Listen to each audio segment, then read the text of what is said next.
Yo, what's up, guys? So today we're doing the Assassin's Creed Shadows review. I got this game for free because I bought a new CPU, and it was supposed to come out last year, and then it got delayed, and then it got delayed again. So finally it came out, and finally I was able to play it and beat it. I beat the game around 50 to 55 hours, and I'm about level 55, so that's about an hour per level. I don't know, take that as you will. But yeah, let's get into it. So, story-wise, I think this game is fine. I'm not like a huge story person. There's very few games I give a shit about the story for. Like I said in the Monster Hunter review and, some other reviews I've done. I don't really play games for story. I played the entirety of Final Fantasy XIV and skipped every cutscene and did not care. So, take that as you will, but I thought the story was fine. Realistically, I've enjoyed the stories, not as much as I have since the Desmond days. You know, 1, 2, Brotherhood, Revelations, 3, but that's neither here nor there. Didn't have any problems with it. I know there's gonna be a lot of controversy about enjoying this game because, people like Grums and whoever the fuck else just want to bitch all day. But yeah, the story to me was fine. It was decent. It wasn't like the worst thing I've seen. It wasn't the best thing I've seen, but it was acceptable. I'd say it was probably like a 7.5, 8 out of 10. Now we move on to the gameplay. So first thing, Yasuke versus now I don't know how to pronounce these names, so I apologize when I butcher them. I thought Yasuke was actually easy mode because you could just walk in, face tank everything, not care, and pretty much get value out of just spamming the attack button. So I think the canonical way to play this game is as Naoi. And I think a lot of people think that because this is an Assassin's Creed game we're on. She is the shinobi slash assassin. I'm not sure how I feel about the dual protagonist thing. I didn't mind it during Odyssey, but with Odyssey it was different because you didn't choose to play between two of them at a different time. It was you either played Cassandra or Alexios, and then the other would fill the role of antagonist. I also don't know how it worked in Valhalla because I didn't get that far in Valhalla and I didn't play Mirage. So I don't know if that was anything, but I've played all the other ones. So it reminded me more of Syndicate actually, except in Syndicate I think you had to play stealth missions as Eevee and you had to play Brawler. Like there were certain things you had to do as each other, which is technically the same in this game, but it wasn't as locked. I think the only things you had to do specifically are specific quests and the worldly activities. This leads me into the combat for both of these people is, like I mentioned before, Yasuke, I think was easy mode. I really only ever used one weapon, which was the katana, Until I'm ready. and just kind of spammed R1 and got through it. I'm not gonna lie. And with Naoi, I actually enjoyed using all the different weapons. I love using the Tanto, I love using the Kusarigama, I love using the Katana, I loved using the Shinobi tools, I loved using smoke bombs and such. But speaking of the combat, I did feel like there were points of like delay, and I don't know why. I feel like this is a gaming thing recently. I feel like a lot of games I've been playing, like especially in Monster Hunter, there's been like delays of inputs, and I don't know why.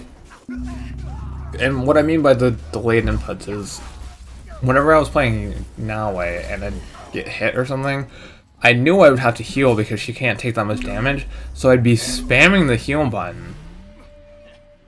I'd spam it like 4 or 5 times, not heal, get hit again, and then die. And I didn't understand, like, I was clearly in control of my character because I was able to block and dodge, and it just wouldn't heal Naoe. Like, I don't know if that's just because I can't heal and do something else at the same time. I don't know how we're in 2025 and I still can't do 2 things at once, but Almost there. No it just felt weird. I had a lot of deaths because until I'm ready. I think it was just delayed, or the input wouldn't work because I was doing something else. I'm not really sure why. I don't know if this goes under gameplay, but we're gonna talk about the cultist equivalent, the factions. I'm gonna reference a lot of Odyssey in this because that was the last one I played and thoroughly enjoyed. I think the factions were cool. I didn't realize how many there were at the time of recording this. I don't have them all done. I have what I want to say. I want to say like 80% of them done, but every time I keep finding more, I'm like, what the fuck, there's more? It's basically the equivalent of the cultists of Cosmos, I think, is what they were called. Like the expanse wise, like the amount of things and people in the Cult of Cosmos and this game, I think it's roughly equivalent. Because the faction tree in this is huge. Scouts, I thought scouts were... I didn't think they were a bad mechanic, it felt weird to use them. To like scout out the area and stuff. I'm more used to having to go and find it based on the clues. That's another thing. On the map, whenever you have a mission selected and it tells you like, oh, this person's like southeast of Yamashiro or whatever, I felt like a lot of times the direction would be wrong. Because I would go southeast and then like scout it out and nothing would be there, and then I would look up the video and the fucking guy would be like northwest. I'm like, okay, why is it telling me southeast then? The hideout, I think it's cool. I imagine people are gonna be super creative and get really cool looking hideouts. I'm not one of those people. I don't really build. I played a lot of Ark back in the day, and I wasn't like the biggest, most creative person when I built stuff, so not really sure. I'll probably look up a video and mimic somebody else's creation with the hideout, but I thought it was a cool concept. Like, you build your own hideout and you get different bonuses from building certain buildings and upgrading them and what have you. Okay, so now we're going to talk about the skill trees. I think the skill tree is an improvement because the last one I played was Valhalla, and the Valhalla skill tree was mind-numbing. So I think it's a big plus because the skill tree in this reminded me a lot more of Odyssey skill tree. You have the masteries, you have knowledge points, which weren't in Odyssey, but they were kind of, but you know. I will say I think mastery points, they're a little too high of a requirement for some of them, because I'm currently at master or knowledge rank 7. Sorry, I meant knowledge points, not mastery. I think knowledge points have a little too high a requirement to get to the next one. I think they could have lowered them, especially the later ones, by like 10 and been okay. Because I'm struggling to find more knowledge point opportunities at the point in time where I'm at. And like I said, I'm 55, 60-ish hours into the game, and I'm at knowledge level 7. Like, 2 knowledge points in, and I still have to get, I think, like 30 something to get to 8, which is the final one. And I've done every single world activity I've seen for Yasuke, Naoe, every single tomb that gives you a knowledge point, every single shrine, prayer. whatever gives you knowledge points. I've done every single one of them so far, and I'm only at 7 and the beginning of 7. But I think the game would have benefited from a tree like Odyssey more than it did and was a current. It like not that the current system is bad. I just think it would have been easier to have the tree from Odyssey, because you could choose from different. They kind of did. It's a kind of like an expansion on Odyssey, but what I mean by having the tree like Odyssey is that you could select. Because I noticed in this one, the combat skills were only X and triangle you could assign them to, whereas in Odyssey you had the freedom of choice to put 8 different skills on 8 different inputs. I don't know if that was just because you were overpowered in Odyssey or not, but I guess they were trying to prevent that. But yeah, I prefer that method because I like the freedom of being able to use 8 skills back to back to back if I wanted to. But I get that might make it too easy, and you know, people might not want that. Alright, let's talk about gear. So after I got a bunch of legendary stuff, which I guess is partly my fault because I got a bunch of YouTube videos recommending me, oh, don't miss these items, or like get these items early, and they kind of trivialized the game, especially the items I got pretty early, because I was decked out in all legendary gear by level, I think I was like 11 or 12. And I didn't even upgrade them. I upgraded them every like 10 levels, and I was still fine. I was using level 11 gear when I was fighting like 20 enemies, and it was still fine. I didn't really need to upgrade or do anything. Which brings me to my next point is, like, I didn't really think the stats on the weapons mattered. Well, the weapons and armor, because I didn't really feel a difference between upgrading them and not. I don't know if you have to do, I don't know if they do base damage and then it's like Monster Hunter where you have the inflated value and then the actual base value. But yeah. And I know I just said I didn't upgrade them that much, but I think the upgrading cost for gear is a bit, especially since you can't dismantle everything, and the amount of resources you get from like dismantling, and I don't know if they expect you to buy resources with like it's not, I almost said gil. Was Mon, I think is what it's called in this game, the currency from like vendors and stuff, but right now a lot of my gears, again, 10 levels under, and I was trying to upgrade it, but I guess I don't need to upgrade it until I hit 60, because 60 is max, so I guess it really doesn't matter. But I thought that was weird that I wasn't able to upgrade as frequently as I liked, because the cost of upgrades were kind of steep. I think that was a point in the hideout as well, I forgot to mention, is that upgrading and building new places, I think, costs a little too much. I don't know if that was intentional or not, because I do have all the upgrades in the stable, which allows you to bring more resources back from smuggling resources, and I think there's another benefit, but it's all resource related, and I did that specifically because I knew it was going to be expensive. And I still don't have enough to like fully upgrade everything. Okay, so we've got all that all the way, and now I'm gonna mention a few like bugs and glitches I ran into throughout my 55-ish hours of playing. I had 4 different DX12 crashes, or DX11, whatever. I don't remember which one it was. It was DX something. It was DX11 or DX12. But that happened 4 different times. I thought I knew why it happened, but I think it's because if there's too much going on screen at once, it'll crash.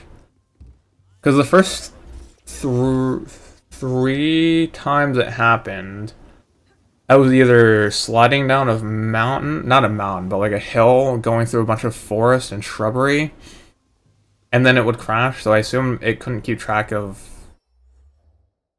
how much I was passing by. Because I also had ray tracing on medium, because I have a newer rig, and you know, if I'm gonna have a new rig that I have and I'm playing on, I want to use it to its fullest potential. So I don't know, that was just a self-inflicted issue because I wanted to use ray tracing or not. The third time though, it crashed because I was fighting somebody and then I kicked a pot doing a combo with the Kusarigama. And the water that came out and like flashed the screen caused the game to crash. There was water and shards of the pot.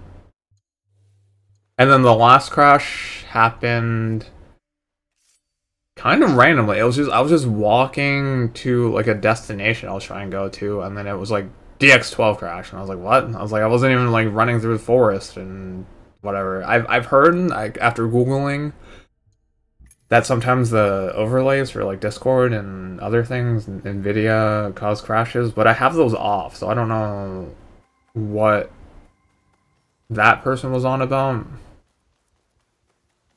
But yeah, I think it was just because ray tracing was on, so.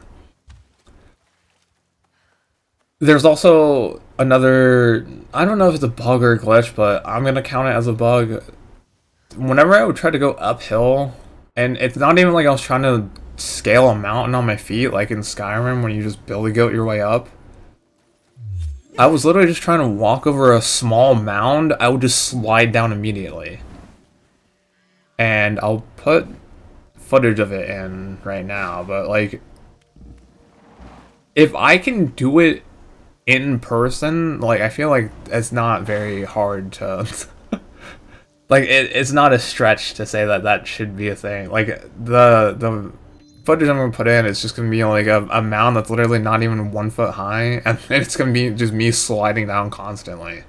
That happened all the time, and I was like, bro, this is not that high of a fucking, like, it's not that steep. I saw them. Like, I don't know why I'm sliding down constantly. Far, far away from Setsu. Another bug I encountered was occasionally when I'd open the menu and go to the map and switch back and forth between the map and the objectives to access factions to go back and track the quest or whatever. A lot of times it wouldn't let me select things, like I would try to pin or place a marker down somewhere and it just wouldn't click or do anything. I would have to tab back over to objectives and tab back over to the map, and then it wouldn't let me do it. I don't know if that's because I tabbed over too fast or what, but that was kind of a little annoying. And then another bug I had was during a side quest that wasn't very important. I would skip the dialogue because it was just like, oh, save these farmers or whatever. I was like, okay, I don't really need to know the story here. I skipped all the dialogue, and then it actually prevented me from progressing because I wouldn't be able to interact with the people I need to interact with. And I don't know if that was because I skipped the dialogue too fast or... But yeah, that's all the bugs I can remember. Bugs / glitches I can remember. And overall, I think for this game being delayed twice, I'm probably gonna knock this game's rating down a little just because why the fuck are you delaying it twice if it's still gonna come out like this and have bugs? And glitches that are pretty common, I feel. Because, like, the menu one happened to me constantly, and the uphill thing was super fucking annoying. So if I was going to give this game like a rating prior to experience these bugs after it's been delayed twice, it probably would have been like, honestly, like a 9, maybe 9.5. Because this is the most fun I've had since AC Odyssey. I thought Valhalla was dog shit, and then I didn't even bother playing Mirage. And then after playing it and experiencing all these minor things that I feel like shouldn't have been in the game, bug-wise, like skipping dialogue shouldn't prevent me from progressing. Tabbing over too fast shouldn't prevent me from clicking on the map or interacting with the map and placing markers and such. I shouldn't be crashing using specific settings. That one I'm a little more lenient on because they don't know the specs for every single, you know, rig and how it will perform. I doubt I would have this problem on PS5. And then the uphill one I think is a little stupid. I think after all of those, I'm gonna have to knock it down to like 8. So going from a 9.5 to like an 8. Which is still good. It's just it could have been better if they just ironed these things out first. Especially since we had 2 major delays. That's not me hating on this game, because I still think this game is the funnest I've had since Odyssey, and I loved Odyssey. I thought Odyssey was amazing.